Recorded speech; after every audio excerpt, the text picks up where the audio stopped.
Hey, hi guys, good morning. This is Ratnakar from Ratna EduTech, and today we are going to discuss a topic that is MySQL or a SQL.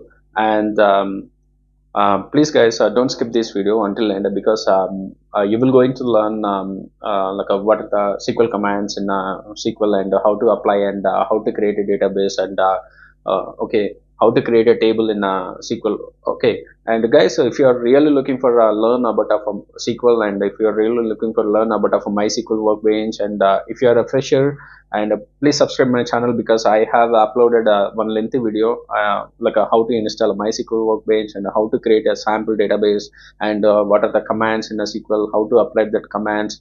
Okay, in future videos, I'm going to do one lengthy project. Okay, I will show you how to create a data into the MySQL. Okay, how to create the data and what are the commands and everything. And please subscribe my channel and click on bell icon. You will get notification because I'm going to upload more videos on that. Thank you guys. Have a good day.